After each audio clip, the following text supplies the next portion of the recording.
Bonjour, alors aujourd'hui on va voir comment l'intégrale de Wallis nous permet de calculer le volume d'une boule.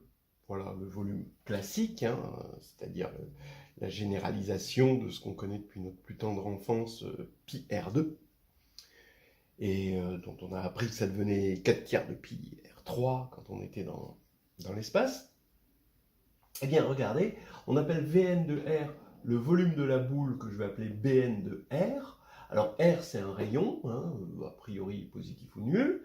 Et Bn de R, c'est l'ensemble des n uplés de Rn, hein, tel que la somme de xi carré, pour i allant de 1 à n, est inférieure ou égale à R au carré. Voilà, donc c'est vraiment la n boule telle qu'on l'imagine ou pas, selon si n est inférieur ou égal à 3 ou pas. Alors on a Vn de R, eh bien j'annonce la couleur tout de suite. Il y a deux cas, il y a deux formules. En fait, si n est égal à, si n est pair, donc la forme 2m, eh bien ça va être pi m sur factoriel m r puissance 2m, et si n est impair, donc n égale 2m plus 1, ça va être une formule un peu plus compliquée, hein, 2 puissance 2m plus 1, factoriel m, pi puissance m, 2m plus 1 factoriel, et r puissance 2m plus 1.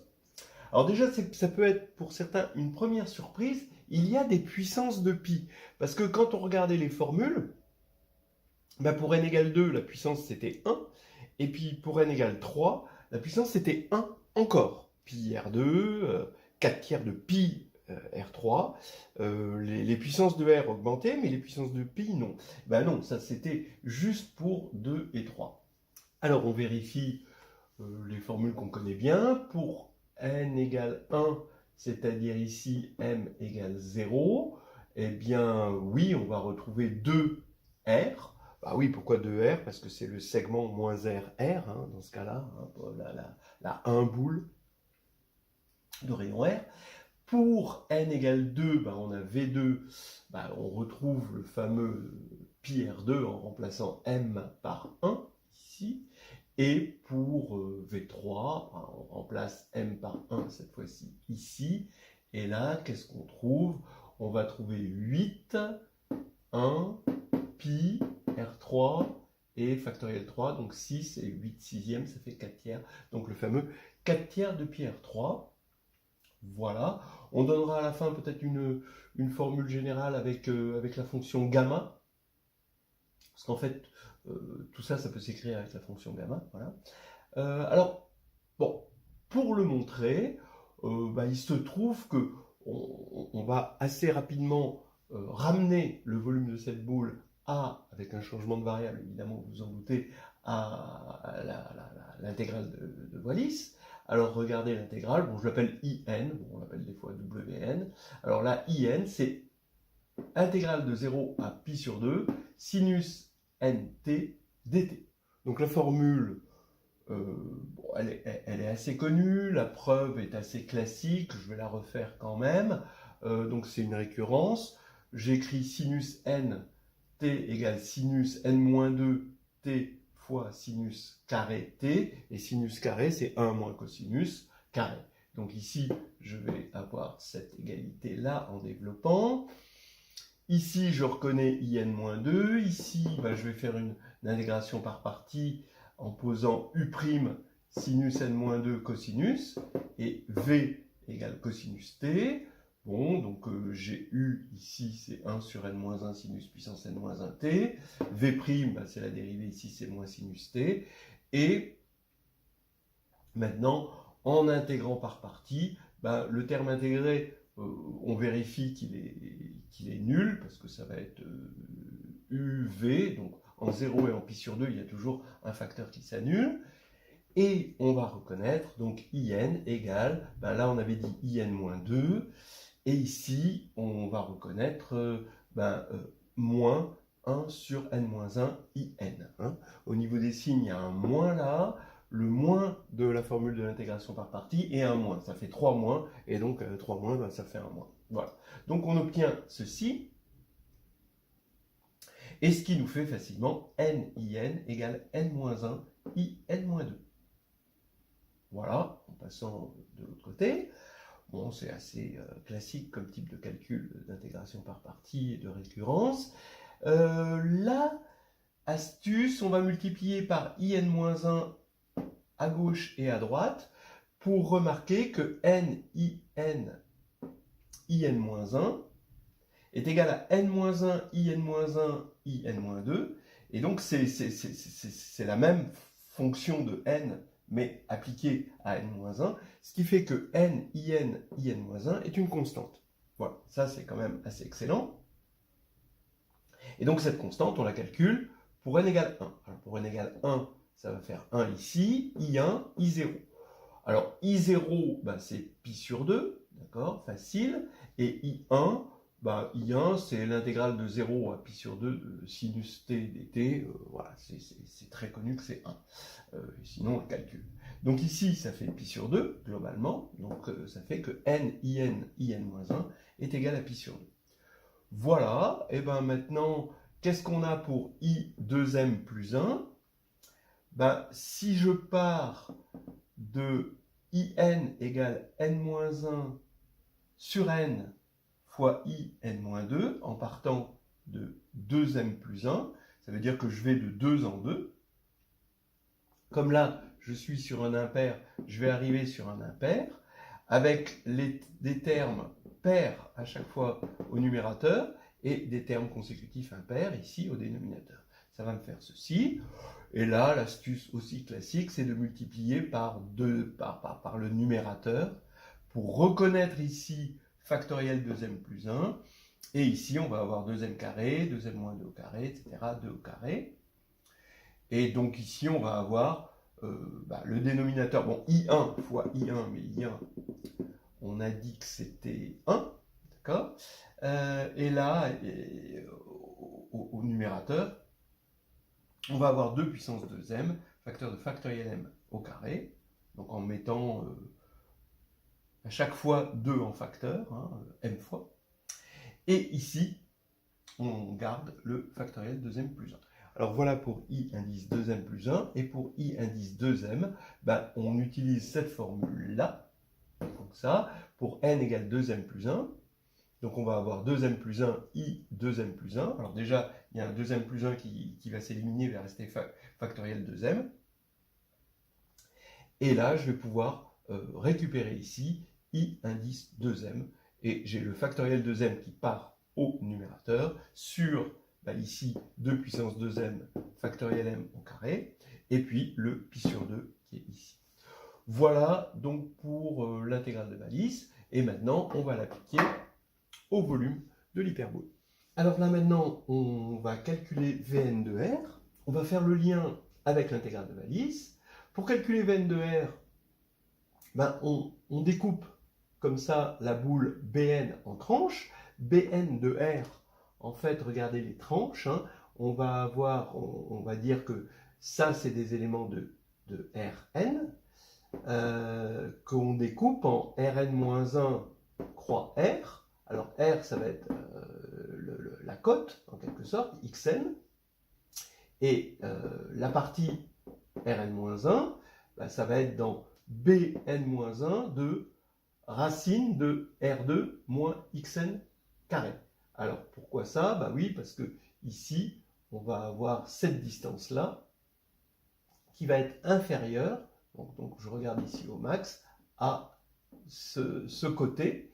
Et comme ici on a une boule de rayon R et qu'ici on a une côte de Xn, ici on a racine de R2 moins Xn carré. Hein, voilà. Bon, et Xn, bien sûr, va se balader entre moins R et R. Donc voilà Bn de R. Donc maintenant, j'ai que Vn de R, c'est l'intégrale sur Bn de R dv, d'accord? C'est donc par Fubini, bon, voilà, hein, l'intégrale de moins R à R pour les Xn, de l'intégrale maintenant de du sur la boule Bn-1 de racine de R2 moins Xn carré, voilà. Et à partir de là, je vais supposer par récurrence que Vn de R, il est de la forme μn fois Rn, exactement comme on a ici, hein, voilà le μn, ici mu n, et là le Rn. Hein, voilà. Avec mu n égale ceci, mu n égale cela, bon, selon la parité, hein, ça ou ça. Alors, bon, on va faire la récurrence. Le côté V1 ne pose pas de problème. Alors, par récurrence, Vn plus 1 de R, ça va être l'intégrale, alors de moins R à R. Alors, attention, c'est n plus 1. Hein, de, eh bien, ici, on va retomber sur la boule Bn, mais pour racine de R2 moins x n plus 1 carré, cette racine-là. Donc ici, par récurrence, ici, ça va faire du mu n fois cette racine puissance n, donc ça fait x2 moins x n plus 1 carré puissance n sur 2, à cause du racine qu'il y avait tout à l'heure, et dxn plus 1. Voilà pour lui. Maintenant, là-dedans, je vais poser xn plus 1 égale r cosinus t, voilà le changement de variable, ce qui va nous faire que, ici, on va avoir vn plus 1 de r. Alors, on a un moins à cause de la dérivée du cosinus. On va avoir l'intégrale de pi à 0. Donc, ça va se compenser. Ici, on va avoir mu n que je sors. Ici, avec le r cosinus au carré, on va mettre r puissance n en facteur. Et il va rester 1 moins sinus carré puissance n sur 2, ça va faire sinus n t, parce que le sinus est positif entre là et là.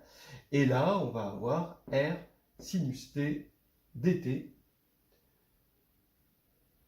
et avec le moins qui est ici. Donc, bref, ça va nous donner ici... alors, on a mu n. On va reconnaître sinus n, sinus 1, ça va faire sinus n plus 1 ici, donc on va reconnaître i n plus 1, mais comme c'est intégré de 0 à pi, parce que j'ai le moins 1 ici, donc on a l'intégrale de 0 à pi, et que sinus est symétrique par rapport à pi sur 2, on va avoir 2 fois i n plus 1. Voilà, et le r n plus 1 évidemment. Voilà. Donc, ça me donne bien ma récurrence, ici, de n à n plus 1, avec un en plus, une précision sur mu n plus 1. Mu n plus 1 est égal à 2 mu n i n plus 1. Ou si vous préférez, mu n égale 2 mu n moins 1 i n. Donc maintenant, je vais réappliquer cette formule pour mu n moins 1, et je vais avoir 4 mu n moins 2, in moins 1. Mais in moins 1, on avait une formule qui va nous donner ici, quand on multiplie par 4, 2 pi sur n, avec le mu n moins 2 ici. Voilà. Donc maintenant, mu 1, c'est clair qu'il vaut 2, mu 2, c'est clair qu'il vaut pi, bon, ça c'est bien connu, et ça va nous faire, bon, par exemple, mu 2m, et bien, quand on va utiliser cette formule de récurrence, on saute de 2 en 2, donc, comme on va arriver, non pas sur mu 0, mais sur mu 2, on va avoir 2 puissance m-1, pi puissance m-1, là, et là, on va sauter de 2 en 2, on va avoir des facteurs 2m, 2m-2 jusqu'à 4. Et là, je mets en facteur 2 puissance m-1, et j'ai factoriel m. Et là, j'ai pi puissance m-1 fois mu2 qui vaut pi. Donc, j'ai bien pi puissance m sur factoriel m comme désiré. Et puis, pour l'autre, c'est exactement pareil. On tombe facilement là-dessus. Voilà. Alors là, maintenant, on va discuter un petit peu de ces coefficients. Donc, je vous fais remarquer que donc, mu n, c'est le volume de la n boule de rayon 1. Et on va regarder la n boule de rayon 1, comment elle évolue avec n. Alors, regardons de plus près mu n, c'est-à-dire le volume de la n boule de rayon 1. Voilà d'accord, je vais juste poser r égale 1 dans la formule ici. Donc mu 1, c'est 2, mu 2, c'est pi, donc 3,14, vous voyez, ça grimpe.